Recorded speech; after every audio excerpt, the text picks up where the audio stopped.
ونتوكل عليه ونعوذ بالله من شرور أنفسنا ومن سيئات أعمالنا ونعوذ بالله من شرور أنفسنا ومن سيئات أعمالنا من يهد الله فلا مضل له ومن يضلله فلا هادي له ونشهد أن لا إله إلا الله وحده لا شريك له ونشهد أن محمدًا عبده ورسوله صلى الله تعالى عليه وعلى آله وأصحابه وبارك وسلم أما بعد فقد قال الله سبحانه وتعالى في كلامه المجيد وفرقانه الحميد بعد أعوذ بالله من الشيطان الرجيم بسم الله الرحمن الرحيم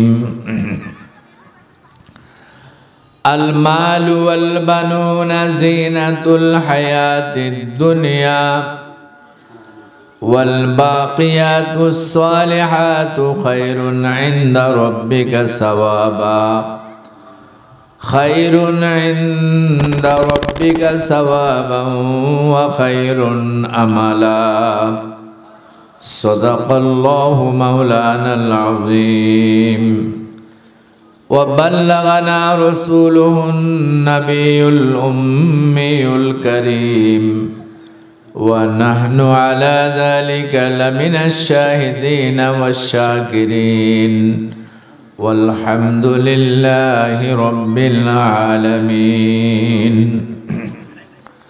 محبت الشهيد شبائي درود إبراهيمي پڑھن اللهم صل على محمد وعلى آل محمد كما صليت على إبراهيم وعلى آل إبراهيم إنك حميد مجيد اللهم بارك على محمد وعلى آل محمد كما باركت على إبراهيم وعلى آل إبراهيم إنك حميد مجيد سبحانك لا علم لنا إلا ما علمتنا إنك أنت العليم الحكيم رب اشرح لي صدري ويسر لي أمري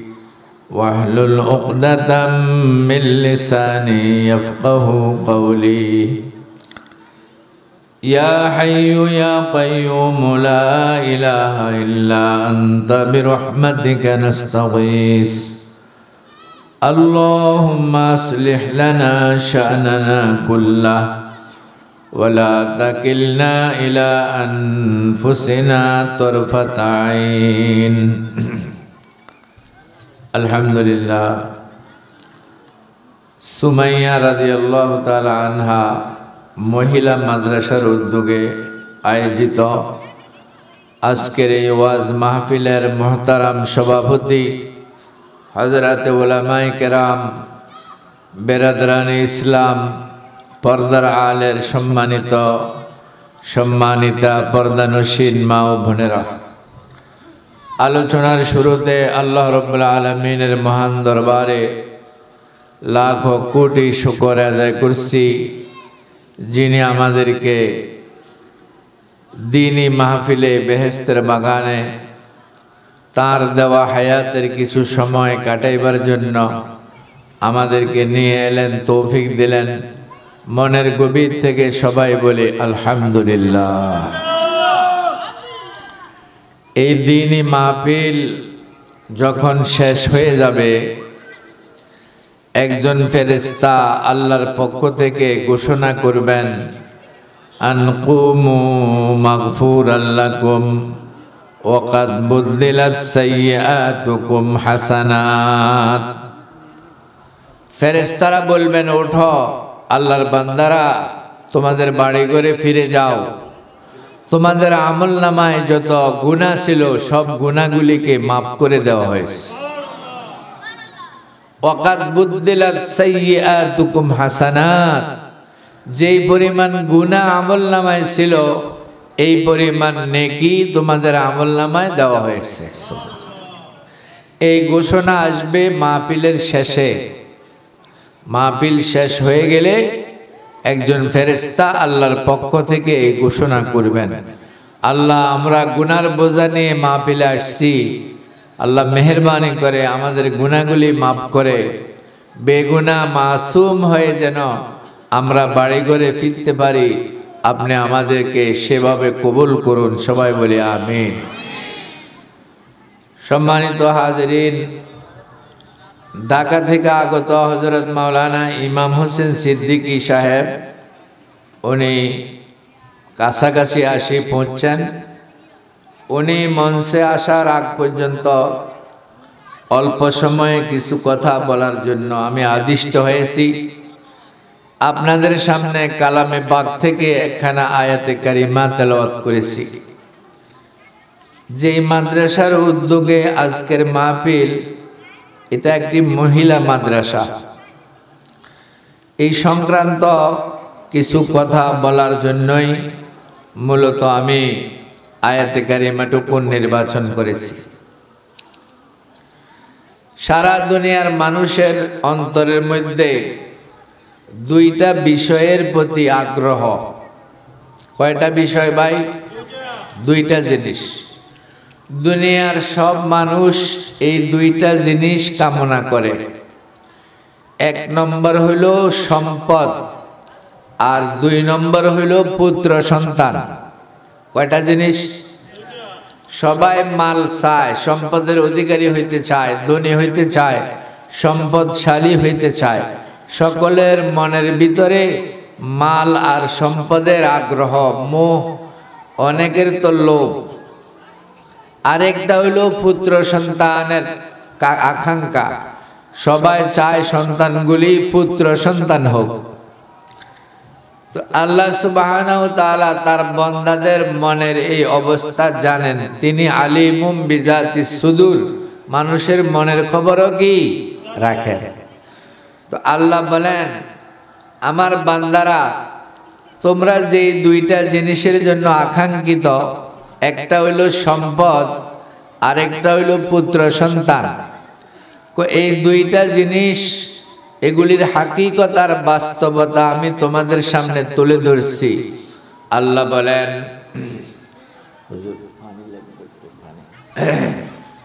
আল মালু ওয়াল বানুনা যিনাতুল হায়াতিদ দুনিয়া।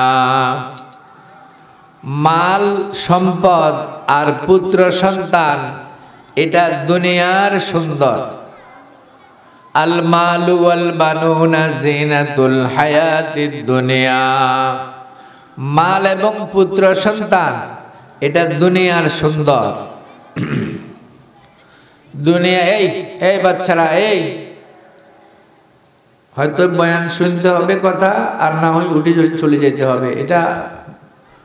এগুলো তো ঠিক না, চুপ করে কথা শোনো। আল্লাহ কি বললেন? মাল এবং পুত্র সন্তান, এই দুইটা জিনিস দুনিয়ার সুন্দর। আচ্ছা ভাই বলেন দেখি, দুনিয়া কি ক্ষণস্থায়ী না চিরস্থায়ী? তাইলে দুনিয়ার সুন্দরও ক্ষণস্থায়ী, চিরস্থায়ী নয়।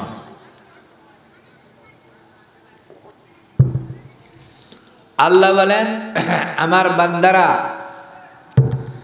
মাল এবং সম্পদের জন্য, পুত্র সন্তানের জন্য তোমরা বড় আকাঙ্ক্ষিত। আমি এগুলার বাস্তবতা তোমাদেরকে জানাতাম কি, এটা আমি খোদা তোমাদের চাইতে বেশি ভালো জানি। তোমাদের জন্য কল্যাণকর কি আমি বলতেছি, শোনো। ওয়াল বাকিয়াতুস সালিহাতু খায়রুন ইনদা রাব্বিকা সাওয়াবান ওয়া খায়রুন আমালা। বাকিয়াতুস সালিহাতের অনেকগুলি তাফসীর আছে, এর মধ্যে একটা তাফসীর হলো নেককার কন্যা সন্তান। আল্লাহ বলেন, বান্দারা তোমরা তো পুত্র সন্তানের জন্য লালায়িত, আমি খোদা বলতেছি পুত্রের তুলনায় তোমাদের জন্য কন্যা সন্তান বেশি উত্তম। সুবহানাল্লাহ। ছেলের তুলনায় মেয়ে সন্তান এটা বেশি উত্তম। কে বলছে? আল্লাহ বলছে। হাদিস শরীফে আছে,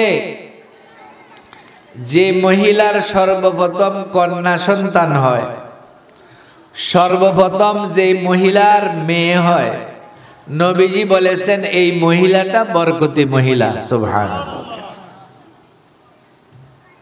ছেলেও আল্লাহর দান, মেয়েও আল্লাহর দান। আল্লাহ বলেন যে পুত্র সন্তানের জন্য তোমরা পাগল, মেয়ে হইলে চেহারা কালো করো, আমি খোদা বলতেছি ছেলের তুলনায় তোমাদের জন্য মেয়ে সন্তান উত্তম। সুবহানাল্লাহ। যে মহিলার সর্বপ্রথম কন্যা হয় এটা বরকতি মহিলা। আর আমাদের সমাজের চিত্র তার বিপরীত। আমাদের সমাজের চিত্র কি? তার বিপরীত। বিয়ে শাদীর পরে পরপর দুইটা মেয়ে হইছে, প্রথমটাও মেয়ে, দ্বিতীয়টাও মেয়ে। এখন স্ত্রী আবার সন্তান সম্ভবা, গর্ভবতী, পেটে বাচ্চা আসছে। এবার হতভাগা স্ত্রীরে ধমক দিয়ে বলে, মেয়ে তো দুগো হইছে, এবারও যদি মেয়ে হয় তোরে তালাক দিয়ে দেবো। বলে নাউজুবিল্লাহ। ছেলে হওয়া মেয়ে হওয়ার পিছনে ওই স্ত্রীর কি কোনো হাত আছে? এটা কার দান?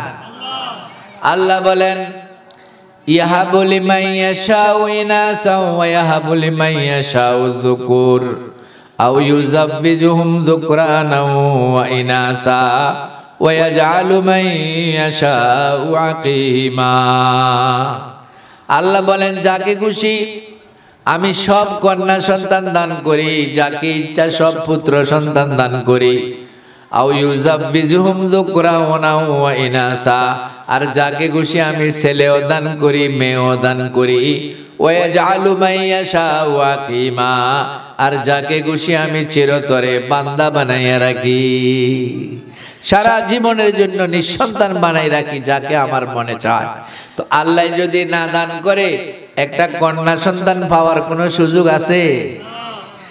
যারা বিয়ে শাদী করছে 10-15 বছর হয়ে গেছে, কোনো সন্তান নাই, ওই দম্পতিকে, ওই স্বামী স্ত্রীকে জিজ্ঞাসা করেন একটা কন্যা সন্তানের দাম কত? আল্লাহ না দিলে তো একটা কন্যা সন্তান পাওয়ারও কোনো সুযোগ নেই। এই জন্য আল্লাহ পাক বলেন, ওয়াল বাকিয়াতুস সালিহাতু খায়রুন ইনদা রাব্বিকা সাওয়াবান ওয়া খায়রুন আমালা। নেককার কন্যা সন্তান প্রতিদানের দৃষ্টিতে, আশা ভরসার দৃষ্টিতে আল্লাহ বলেন পুত্র সন্তানের তুলনায় তোমাদের জন্য অতি উত্তম। যে ব্যক্তি 3টা কন্যা সন্তানকে লালন পালন করে বিয়ে শাদী দিতে পারবে, আল্লাহর নবী বলছেন আল্লাহ পাক তার জন্য আল্লাহর জান্নাতকে ওয়াজিব করে দিবেন। সুবহানাল্লাহ।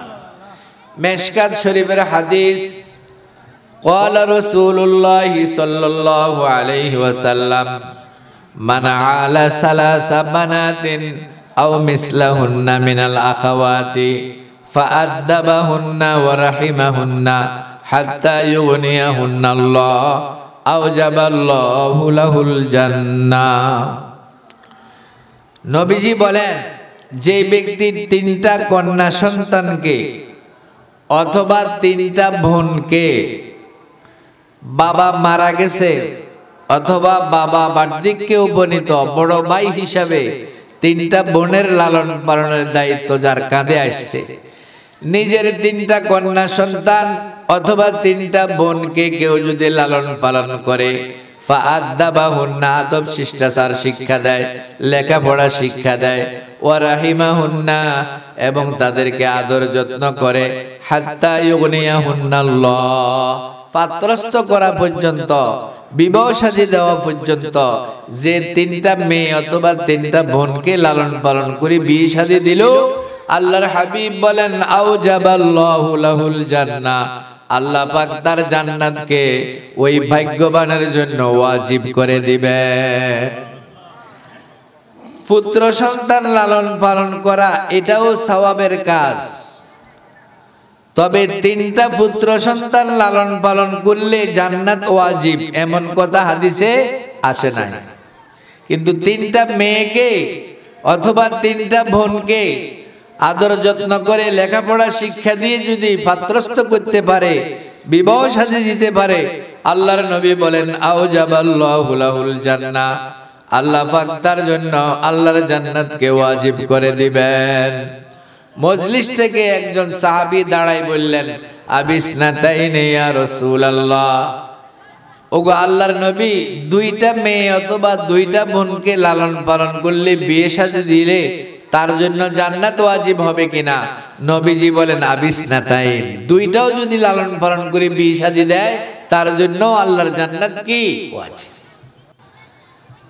মেয়েরা বড় বরকতি, মেয়েদের দ্বারা আমাদের প্রিয় নবী রাসূলুল্লাহ সাল্লাল্লাহু আলাইহি ওয়াসাল্লামের বংশধর আওলাদে রাসূল এখনো যারা সারা বিশ্বে আছে, এগুলি মেয়েদের মাধ্যমে হুজুরের আওলাদ। হুজুরের কোনো পুত্র সন্তান প্রাপ্ত বয়স্ক হয় নাই, শৈশবেই সকলে ইন্তেকাল করছেন। মেয়েদের দ্বারা হুজুরের বংশ দ্বারা নবীজির আওলাদেরা এখনো দুনিয়াতে আছে। কাদের মাধ্যমে? মেয়েদের মাধ্যমে। হযরত হাসান হুসাইন, হযরত ফাতেমার সন্তান, এদের মাধ্যমে নবীজির বংশ এখনো দুনিয়াতে বাকি আছে। নবীজি বলেন আমার উম্মতেরা মেয়েদেরকে ভালোবাসা, কন্যা সন্তানকে মহব্বত করা, এটা আমি নবীর সুন্নাত। মেয়ে হইলে চেহারা কালো করা, এটা কাফের মুশরিকের স্বভাব ছিল। কাদের স্বভাব? কোরআন শরীফে আল্লাহ বলেন ওই জাহেলিয়াতের যুগে, বর্বর যুগে কাহারও যদি কন্যা সন্তান হইতো, আল্লাহ বলেন ওয়াইদা বুশিরা আহাদুহুম বিল উনসা যাল্লা ওয়াজহুহু মুসওয়াদ্দান ওয়া হুয়া কাযীম। ওই জাহেলিয়াতের যুগে কাউকে যদি সংবাদ দেওয়া হইতো তোমার মেয়ে হইছে, এই সংবাদ পাওয়ার সাথে সাথে তার চেহারাটা কালো হয়ে যেত। যাল্লা ওয়াজহুহু মুসওয়াদ্দা, তার চেহারা কালো হয়ে যেত। ওয়া হুয়া কাযীম, তার মধ্যে গোসা আসতো। সে মনে মনে চিন্তা করত কন্যা সন্তান হওয়ার পরে ইয়াতাওয়ারা মিনাল কওমি মিন সুই মা বুশিরা বিহি আয়ুমসিকুহু আলা হুনিন আম ইয়াদুসুহু ফিত তুরাব। কন্যা সন্তান হইলে কিছুদিন সে লোকচক্ষুর আড়ালে চলে যেত।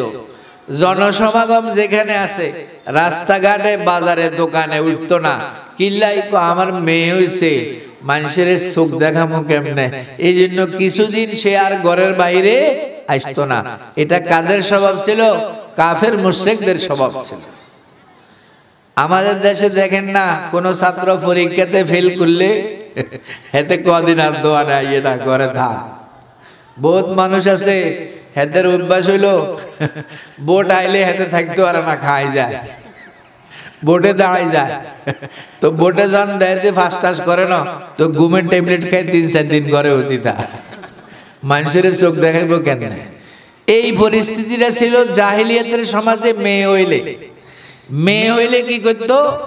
তারা লোকচক্ষুর আড়ালে চলে যেত। মানুষের চেহারা দেখাবো কেমনে, আমার মেয়ে হইছে। মেয়ে হওয়াটাকে তারা অপমান মনে করতো। আয়ুমসিকুহু আলা হুনিন আম ইয়াদুসুহু ফিত তুরাব।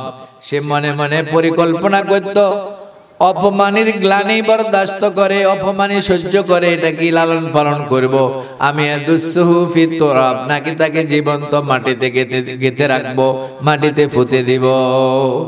মেয়ে হইলে চেহারা কালো করা, এটা ছিল কাফের মুশরিকের স্বভাব। আর মুসলমানের নবীর শিক্ষা হইলো মেয়ে হইলে খুশি হওয়া, এটা বরকত। আমাদের প্রিয় নবী রাসূলুল্লাহ সাল্লাল্লাহু আলাইহি ওয়াসাল্লাম মেয়েদেরকে বেশি আদর করতেন। মেয়েদেরকে বেশি আদর করা কাজ সুন্নত, কারণ এটা অল্প কিছুদিনের জন্য এরা আমার বাড়িতে আর আপনার বাড়িতে মেহমান, তারা তাদের গন্তব্যে চলে যাবে। আপনি বাবা অনুরোধ করলেও 2 দিন, অনেক মেয়ে আছে এত অবস্থা মানে ব্যস্ততা থাকে, বাপে অনুরোধ করলেও 2 দিন বেড়াইবার কি পায় না সময়। এরা অল্প কিছুদিনের জন্য মেহমান, এই জন্য মেয়েদেরকে ছেলেদের তুলনায় বেশি আদর করা, তাদের মন যাতে ছোট না হয়, তাদের মনটা যেন কি থাকে, বড় থাকে। আমাদের প্রিয় নবী রাসূলুল্লাহ সাল্লাল্লাহু আলাইহি ওয়াসাল্লাম মেয়েদেরকে কত আদর করতেন। হযরত ফাতেমা রাদিয়াল্লাহু তাআলা আনহা বলেন, আমার আব্বা আমাকে এত আদর করতেন, এত আদর করতেন, কোথাও যদি তিনি সফরে যাইতেন সর্বশেষ বিদায় নিতেন আমি ফাতেমা থেকে, আর সফরে থেকে ফিরে এসে পরিবারের সব সদস্যের আগে দেখা করতেন আমি ফাতেমার সাথে।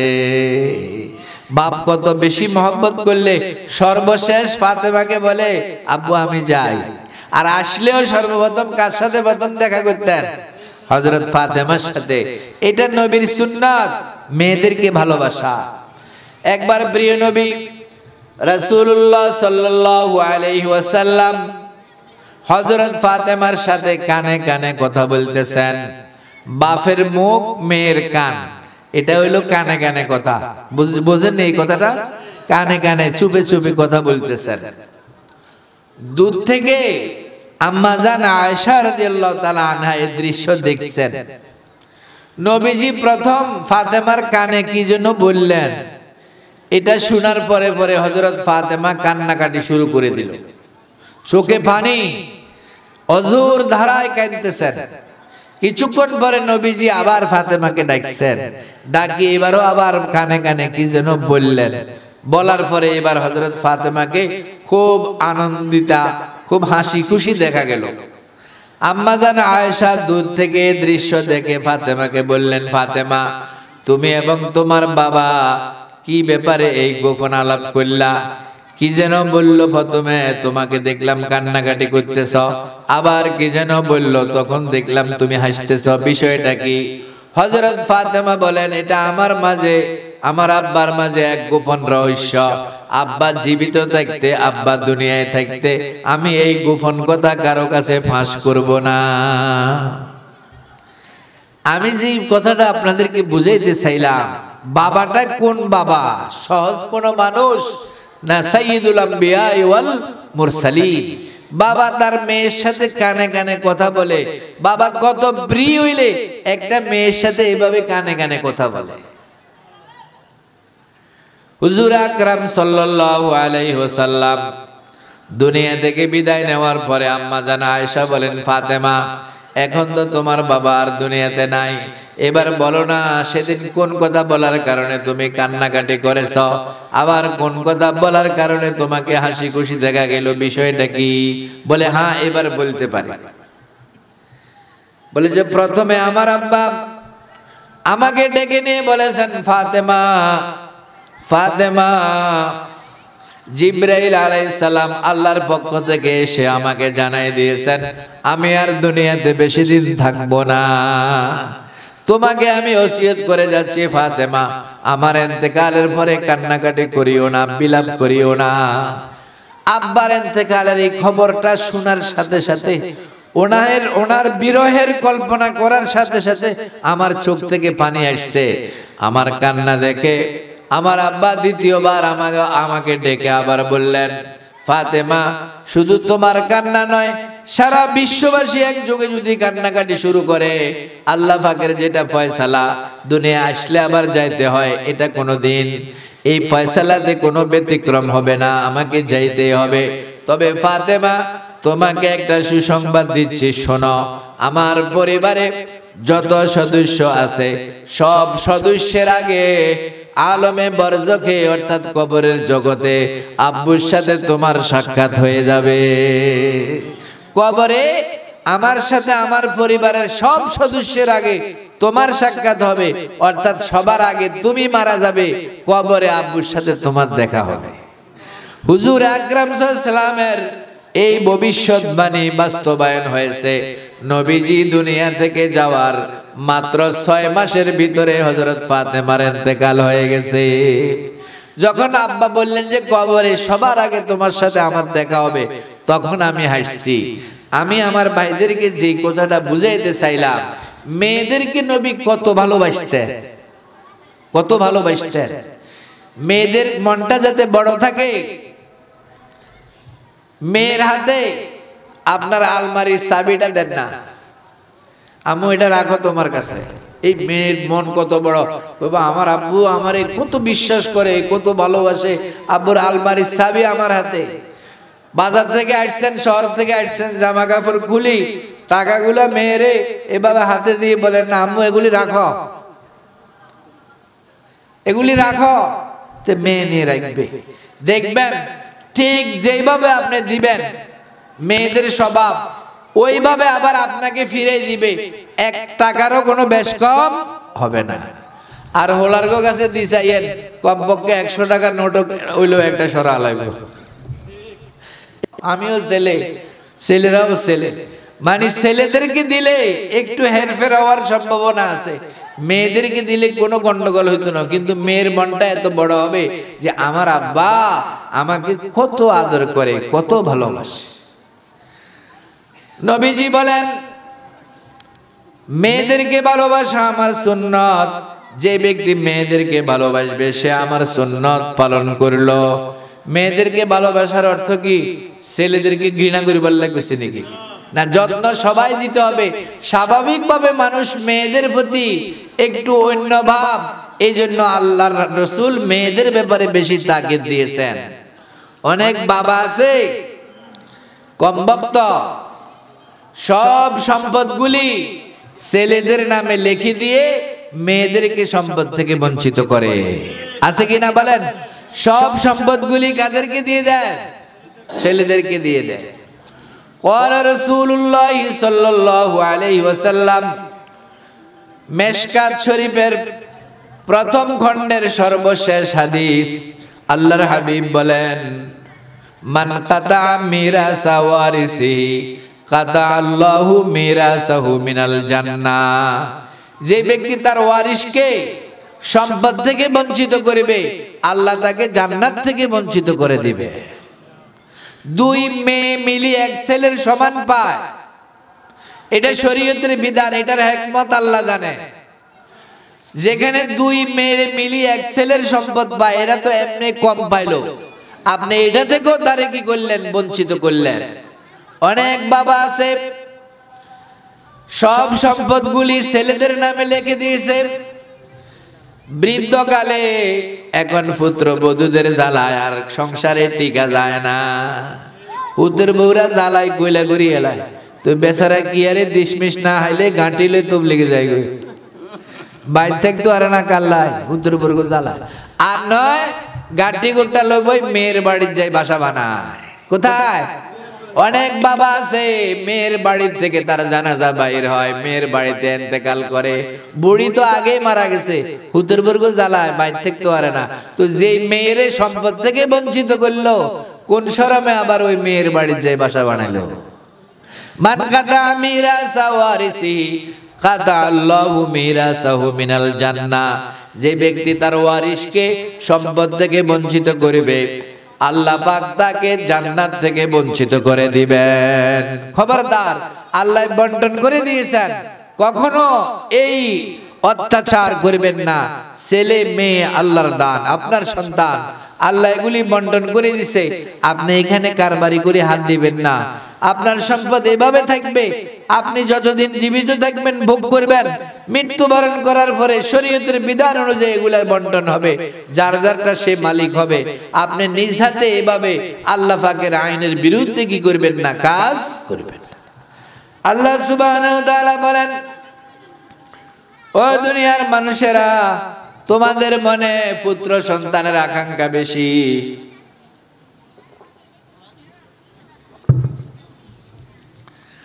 আমি বলি শোনো, পুত্র সন্তান আর সম্পদ এগুলি দুনিয়ার সুন্দর। আল্লাহ এগুলি দুনিয়ার সুন্দর করেছে, এতটুকু না ভাই, কথায় দূরে তো শেষ তো পুত্র সন্তান আর সম্পদ দুনিয়ার সুন্দর, দুনিয়ার সুন্দরও কাম্য, দুনিয়ার সুন্দরও কাম্য।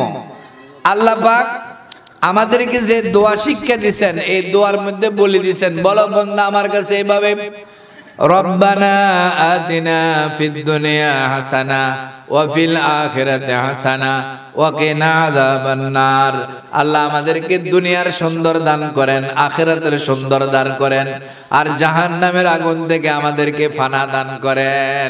তো দুনিয়ার সুন্দর চাইতে আল্লাহর কাছে কামনা করতে অসুবিধা তো কি? আল্লাহ বলছে মাল সম্পদ আর পুত্র সন্তান দুনিয়ার সুন্দর। এখানে এই কথা বলা হয় নাই যাকে আল্লাহ মাল দিল তারে আল্লাহ ভালোবাসে, আর যাকে মাল দিল না তারে আল্লাহ দেখতে পারে না। কথা কি এটা নাকি? যারে আল্লাহ পুত্র সন্তান দিল, যাকে আল্লাহ সবগুলি পুত্র দিল তারে আল্লাহ খুব ভালোবাসে, সে আল্লাহর প্রিয় পাত্র। আর যার সবগুলি মেয়ে তারে আল্লাহ দেখতে পারে না, সে আল্লাহর কাছে পছন্দনীয় নয়। বিষয়টা কি এমন নাকি? অনেকে তো এমন মনে করে, জাল বুঝেননি, জালে জালে ঝগড়া লাগে, যে দুই ভাইয়ের বউ দুনুগা জাল কয় না, আপনাদের দেশে কি কয় জাল। এই জালে জালে ঝগড়া লাগছে, কি লই উড়ান গুয়ান লই, ওগার বেগুন হলা আর ওগার বেগুন জি মেয়ে। তো ঝগড়ার হাঁকে দি ওই হোলা লাগা কয় কই এলাই তো তোর এই অবস্থা। কোন অবস্থা কইছে বুঝছেন নি? অনেক সময় আমি যার প্রতি আমার ঘৃণা, যাকে আমি অপছন্দ করি, আমার নাফরমান, খোদাদ্রোহী, কাফের, মুশরিক, বেঈমান, অনেক সময় তাদেরকে আমি আরো বেশি কি করি? দান করি। সম্পদ বেশি দেওয়া, এটা সম্পদের বেশি মালিক হওয়া, এটা আল্লাহ পাকের প্রিয় পাত্র হওয়ার আলামত নয়। যদি সম্পদ যার বেশি সে আল্লাহর কাছে বেশি প্রিয়, এটা যদি হইতো তো আল্লাহর হাবিবকে এক বেলা খাইলেন, আরেক বেলা উপাস থাকলেন। নবীজি এক বেলা খাইলেন, আরেক বেলা কি রইলেন? উপাস রইলেন। আল্লাহ বলছিল মক্কা শরীফের, মদিনা শরীফের পাহাড়গুলিকে স্বর্ণ বানাই দেওয়ার জন্য। আল্লাহ নবী কয় না আল্লাহ, আমি এত সম্পদ চাই না, আমি তো এক বেলা খাইবো, আপনার শুকর আদায় করব, আর আরেক বেলা উপোস থাকবো, আমি সবর করব। সুবহানাল্লাহ, শুকর আর সবরের জিন্দেগি আমার, আমি এত অঢেল সম্পদ চাই না। তাইলে বোঝা গেল যাকে আল্লাহ বেশি সম্পদ দান করছে তাকে আল্লাহ বেশি ভালোবাসে, বিষয়টা এমন নয়। সম্পদ বেশি হওয়া আল্লাহ পাকের প্রিয় পাত্র হওয়ার আলামত নয়।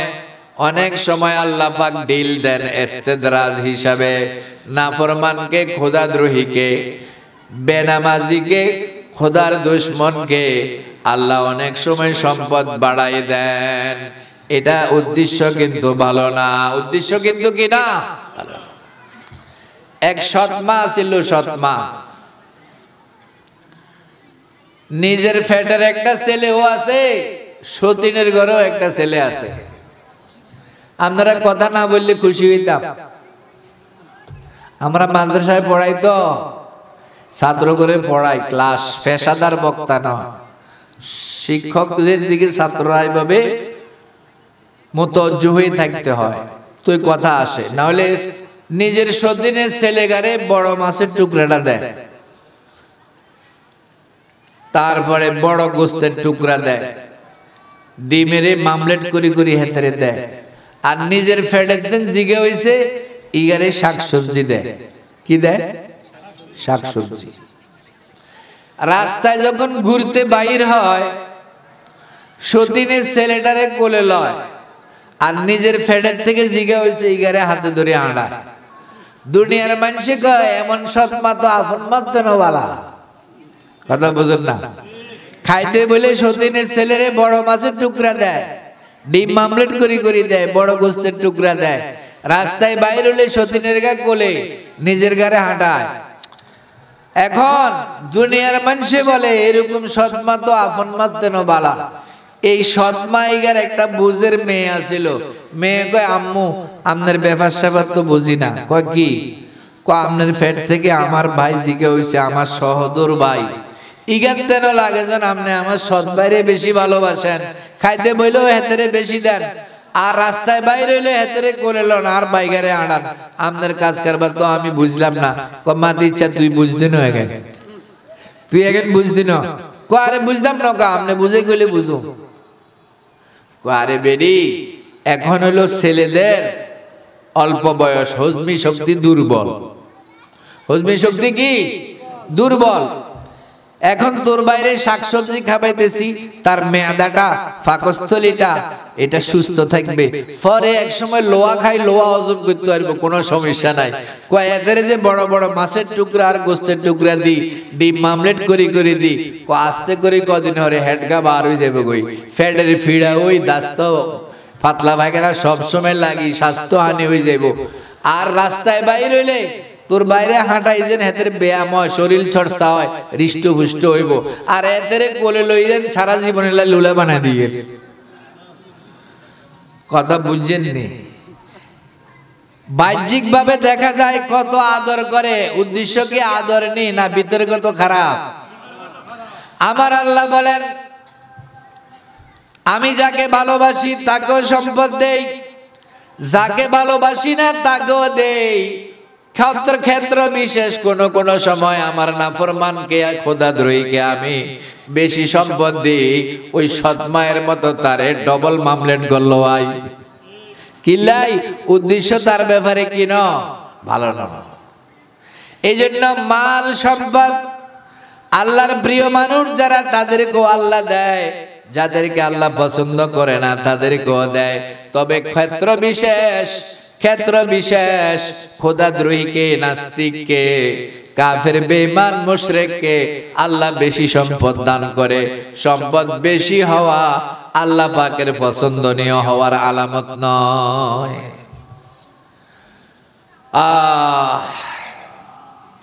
সম্পদ আল্লাহ পাক এটা নিজে বন্টন করছেন, হালাল পথে, বৈধ পথে, জায়েজ পথে। আল্লাহ পাক যদি কাউকে সম্পদশালী করে, আলহামদুলিল্লাহ, তার সম্পদের দ্বারা দেশের উপকার হবে, দশের উপকার হবে, মসজিদের উপকার হবে, মাদ্রাসার উপকার হবে, গরিব মিসকিনের উপকার হবে। বৈধ পথে যদি সম্পদ কাউকে আল্লাহ দেয়, আলহামদুলিল্লাহ। আর অবৈধ পথে কেউ যদি আঙ্গুল ফুলি কলা গাছ হয়, বলি নাউজুবিল্লাহ। অবৈধ পথে হইলে নাউজুবিল্লাহ, বৈধ পথে হইলে আলহামদুলিল্লাহ। বৈধ পথে যদি আল্লাহ কাউকে সম্পদ দেয়, হিংসা করার কিছু নাই। তার এই সম্পদ দ্বীনের কাজে লাগবে, ইসলামের কাজে লাগবে, মসজিদ মাদ্রাসার কাজে লাগবে। আমি আর আপনি হিংসা করে কি করব? হিংসুকের পরিণাম ভালো নয়। কিন্তু অবৈধ পথে যে আঙ্গুল ফুলি কলা গাছ হয়, টাকার পাহাড় বানায়, নাজায়েজ পথে সুদ খেয়ে, ঘুষ খেয়ে, সরকারি অর্থ লুটপাট করে, দুর্নীতি করে, আত্মসাৎ করে, ব্রিজের মধ্যে লোহা না দি বাঁশ দি মাইটে আগুন যেতে মারি দেয়। এ হেতে আছে নি ওই দেশে? পত্রিকায় শুনছেন নি? ব্রিজের মধ্যে রডের বদলা কি দিছে? এই সম্পদ এগুলা যে মারি দিল, বৈধ না অবৈধ?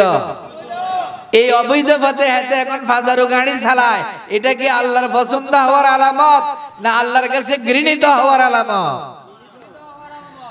এই জন্য সম্পদ বেশি হওয়া আল্লাহর কাছে প্রিয়, এই কথার কি নয় আলামত। মসজিদের ইমাম সাহেব গেছে, হেতেরে দাওয়াত দিত, নামাজের কি দিত?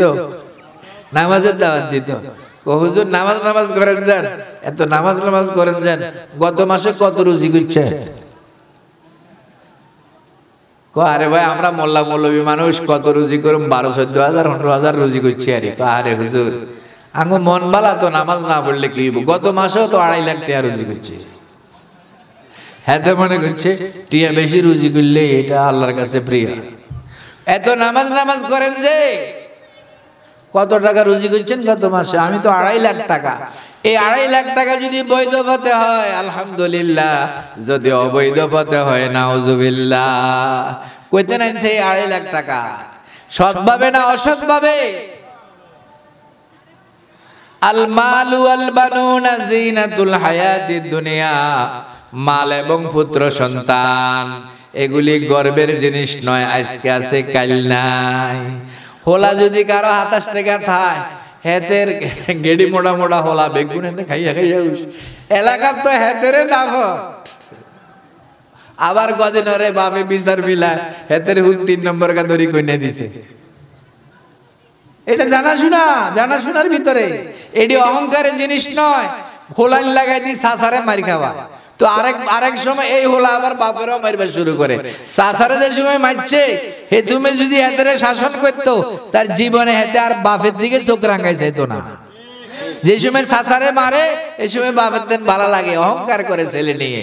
খবরদার খবরদার, এগুলি অহংকারের বিষয় নয়, এগুলা দুনিয়ার জিনিস। দুনিয়া যেরকম ক্ষণস্থায়ী, এই জিনিসগুলি পুত্র সন্তান বলেন আর সম্পদ বলেন সব ক্ষণস্থায়ী। এক লোক গ্রামে কি লই মারামারি করছে, গ্রামে মারামারি আরি এদের আই পুলিশে ধরে হাজতে লই গেছে। মার্ডার টাডার হয় নয়, গ্রামে সাধারণ মারামারি আরি লই গেছে পুলিশে, হাজতের মধ্যে আছে। এদের জিএনএ রাখছে। এর পাশে একটা রুম আছে, খুব সুন্দর রুম। এই রুমের মধ্যে মোটা মোটা সাগর কলা, কালা কালা হাইব্রিড আঙ্গুর ঝুলতে আছে। কত ধরনের ফল, আপেল কমলা বেদানা নেশপাতির অভাব নাই। রুমের মধ্যে মানুষ জিগা আছে, এতে মুই রেনেও না, এতে এনে রয়েছে।